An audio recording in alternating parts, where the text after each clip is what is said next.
Hello, friends. I hope you're all doing well and staying safe wherever you're watching from. Welcome back to our channel, Treasure Town. If this is your first time here, make sure you subscribe to the channel and turn on the bell icon so you never miss any of our upcoming videos. Your support means a lot. It helps this channel grow and allows us to continue bringing you fascinating stories hidden inside ordinary coins. Friends, let me ask you something. Have you ever imagined that a small, ordinary-looking coin could change someone's life? A coin you might have ignored, spent, or dropped into a jar without a second thought. Believe it or not, there are coins that were once worth just a few cents, forgotten by almost everyone. Today, some of those same coins are worth thousands of dollars, and in rare cases, even more. If you have never heard stories like this before, stay with me, because today's story may completely change the way you look at your pocket change. Let us travel back in time.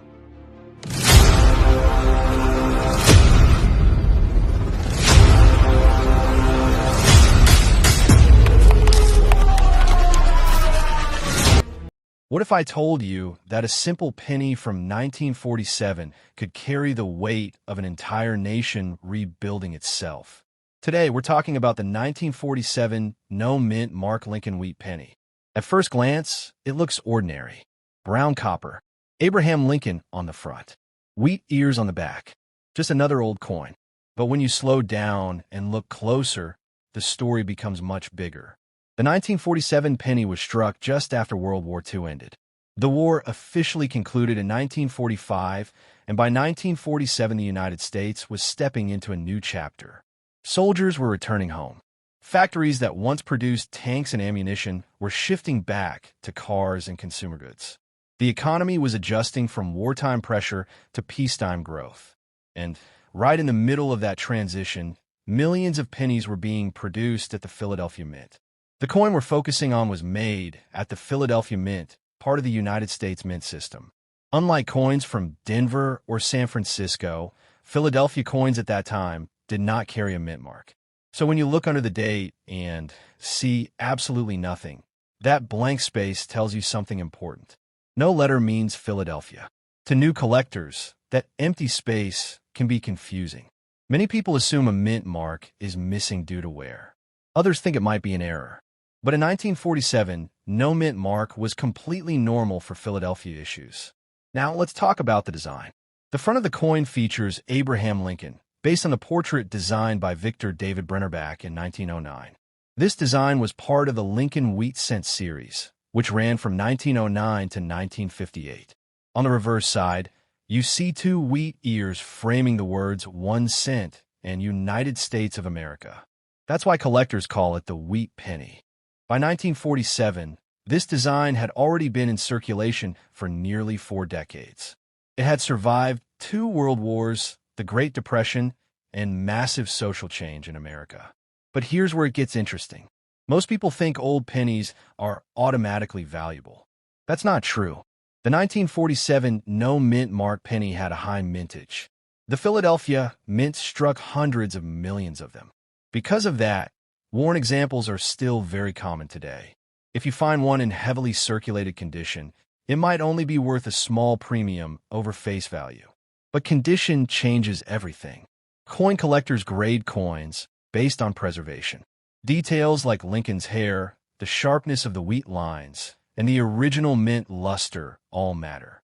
A heavily worn coin with scratches and discoloration will not command a high price.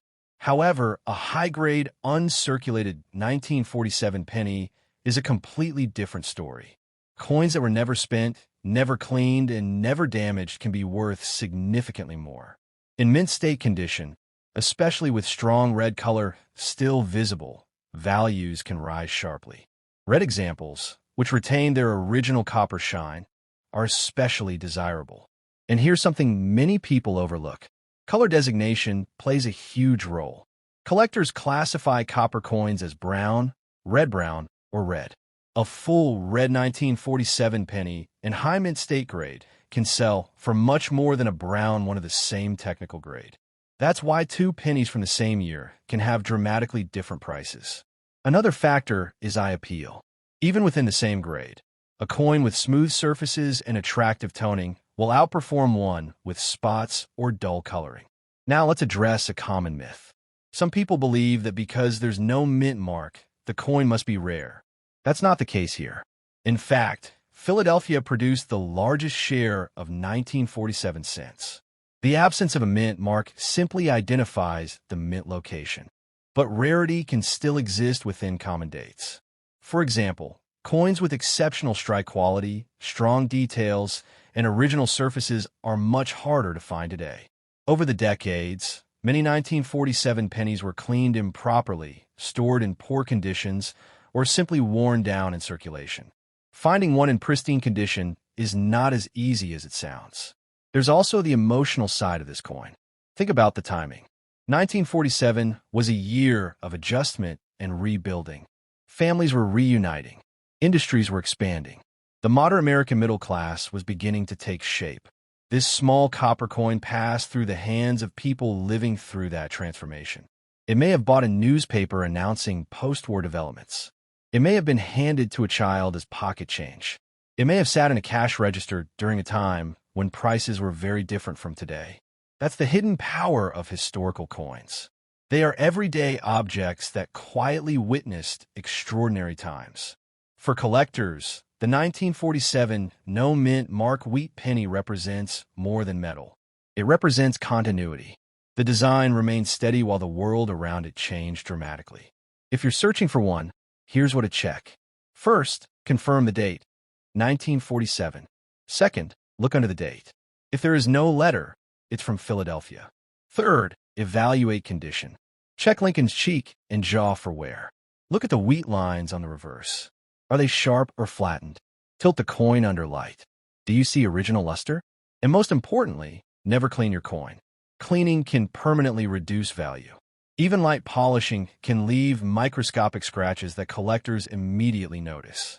If you believe you have a high-grade example, consider professional grading through a reputable third-party service. Certified coins often sell more easily and for stronger prices because buyers trust the grade. Now, let's bring this back to the bigger picture. The 1947 no mint mark penny is common in low grades. It is affordable for beginners. It is historically meaningful. And in top condition, it can be surprisingly valuable. That combination makes it a perfect entry point for new collectors and a steady staple for experienced ones. So next time you see a brown wheat penny in your drawer, don't ignore it. Look at the date. Check for the mint mark. Examine the condition carefully. Because what looks ordinary at first might carry a story from one of the most important turning points in modern history. And that is the real beauty of coin collecting.